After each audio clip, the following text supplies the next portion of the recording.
संध्या हो गई जानकर दशरथ बिलखता हुआ उदास होकर महल में गया। मंदोदरी ने रावण को समझाकर फिर कहा, हे कांत, मन में समझकर विचार कर कुबुद्धि को छोड़ दो। आपसे श्री रघुनाथ जी से युद्ध शोभा नहीं देता। उनके छोटे भाई ने एक जरा सी रेखा खींच दी थी, उसे भी आप नहीं लांघ सके। ऐसा तो उनका पुरुषत्व है। हे प्रियतम, आप उन्हें संग्राम में जीत पाएंगे जिनके दूत का ऐसा काम है।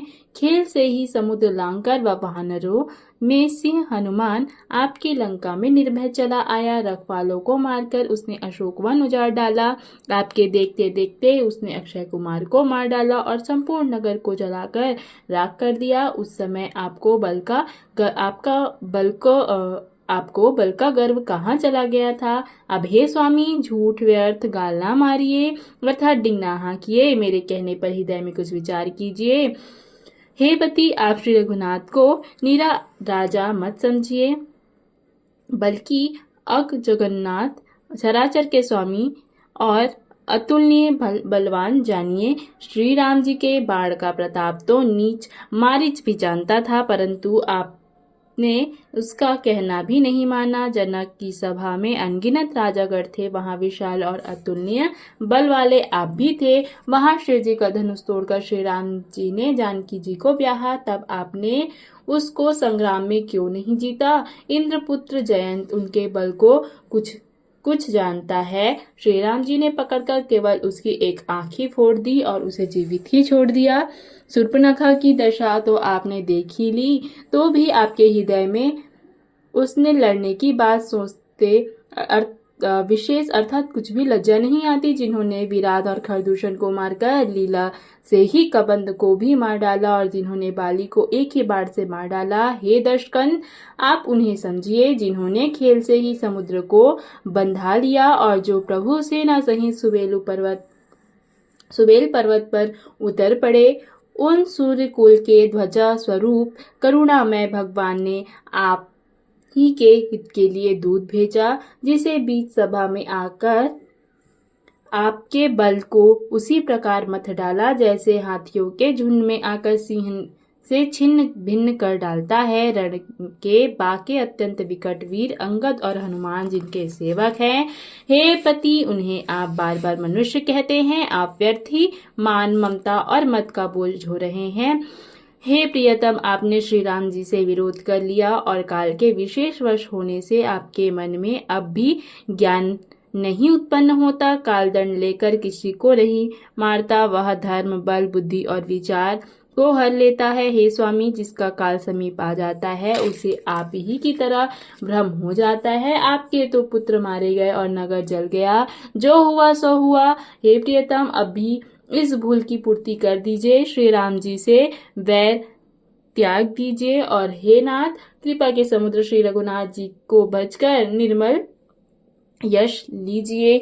स्त्री के बाढ़ के समान वचन सुनकर वह सबेरा होते ही उठकर सभा में चला गया और सारा भय भुलाकर अत्यंत अभिमान से फूलकर सिंहासन पर जा बैठा।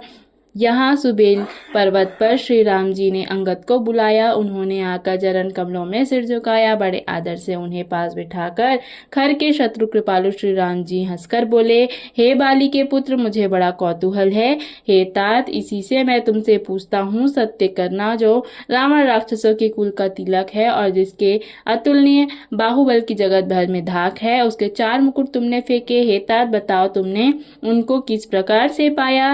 हे सर्वज्ञ, हे शरणागत को सुख देने वाले, सुनिए, वे मुकुट नहीं है, वे तो राजा के 4 गुण हैं। हे नाथ, वेद कहते हैं साम, दान, दंड और भेद, ये चारों राजा के हृदय में बसते हैं। ये नीति धर्म के 4 सुंदर चरण हैं, किंतु रावण में धर्म का अभाव है, ऐसा जी में जानकर हे नाथ के पास आ गए। दशशीष रावण धर्महीन प्रभु के विमुख और काल के वश में हैं, इसलिए हे कौशलराज सुनिए, वे गुण रावण को छोड़कर आपके पास आ गए हैं। अंगद की परम चतुरता अर्थात पूर्ण उक्ति कानों में सुनकर उदार श्री रामचंद्र जी हंसने लगे। फिर वाली पुत्र ने किले के अर्थात लंका के सब समाचार कहे। जब शत्रु के समाचार प्राप्त हो गए तब श्री रामचंद्र जी ने सब मंत्रियों को पास बुलाया और कहा, लंका के 4 बड़े विकट दरवाजे हैं, उन पर किस तरह आक्रमण किया जाए उस पर विचार करो। तब वानर राज सुग्रीव, वृक्षपति जामवंत और विभीषण ने हृदय में सूर्यकुल के भूषण श्री रघुनाथ जी का स्मरण किया और विचार करके उन्होंने कर्तव्य निश्चित किया। वानरों की सेना के 4 दल बनाए और उनके लिए यथा योग्य सेनापति नियुक्त किए। फिर सब युद्धपतियों को बुला लिया और प्रभु का प्रताप कहकर सबको समझाया, जिसे सुनकर वानर सिंह के समान गर्जना करने दौड़े। वे हर्षित होकर श्री राम जी के चरणों में सिर झुकाते हैं और पर्वतों के शिखर ले लेकर सब वीर दौड़ते हैं। कौशलराज श्री रघुवीर की जय हो पुकारते हुए भालू और वानर गरजते और ललकारते हैं। लंका को अत्यंत श्रेष्ठ किला जानते हुए भी वानर प्रभु श्री रामचंद्र जी के चरण प्रताप से निडर होकर चले। चारों ओर से घिरी हुई बादलों की घटा की तरह लंका को चारों दिशाओं से लेकर वे मुंह से ही डंके और भेरी बजाने लगे। महान बल की सीमा वे वानर भालू सिंह के समान ऊंचे स्वर से श्री राम जी की जय, लक्ष्मण जी की जय, वानर राज सुग्रीव की जय ऐसी गर्जना करने लगे। लंका में बड़ा भारी कोलाहल मच गया। अत्यंत अहंकारी रावण ने उसे सुनकर कहा, वानरों की ठुठाई तो देखो। यह कहते हुए हंसकर उसने राक्षसों की सेना बुलाई। बंदर काल की प्रेरणा से चले आए हैं, मेरे राक्षस सभी भूखे हैं, विधाता ने इन्हें घर बैठे भोजन भेज दिया। ऐसा कहकर उस मूर्ख ने अट्टहास किया और बोला, हे वीरों, सब लोग चारों दिशाओं में जाओ और रीछ वानर सबको पकड़कर खाओ। शिव जी कहते हैं, हे उमा, रावण का ऐसा अभिमान था जैसे टिटहरी पक्षी पैर ऊपर की ओर करके सोता है, जैसे आकाश को थाम लेगा। आज्ञा मांगकर और हाथों में उत्तम भिंदीपाल, सांगी, तोमर, मुदगर, प्रचंड फरसे, शूल, दुधारी तलवार, परिघ और पहाड़ों के टुकड़े लेकर राक्षस चले।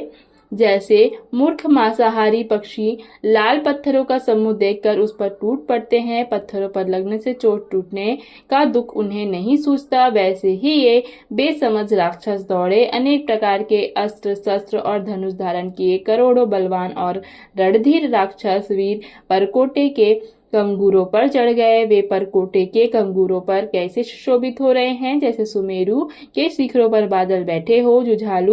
जुझाऊ ढोल और डंके आदि बज रहे हैं, जिनकी ध्वनि सुनकर योद्धाओं के मन में लड़ने का चाव होता है। अगणित नफीरी और भेरी बज रहे हैं, जिन्हें सुनकर कायरों के हृदय में दरारें पड़ जाती हैं। उन्होंने जाकर अत्यंत विशाल शरीर वाले महान योद्धा वानर व भालुओं के समूह देखा कि वे रीछ वानर दौड़ते हैं, औघट अर्थात ऊंची नीची विकट घाटियों को कुछ नहीं गिनते, पकड़कर पहाड़ों को फोड़कर रास्ता बना लेते हैं। करोड़ों योद्धा कटकटाते और गरजते हैं, दांतों से होंठ काटते और खून टपकते हैं।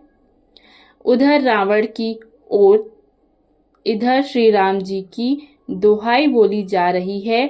जय जय की ध्वनि होते ही लड़ाई छिड़ गई। राक्षस पहाड़ों के ढेर शिखरों को फेंकते हैं, वानर कूदकर उन्हें पकड़ लेते हैं और वापस उन्हीं की ओर चलाते हैं।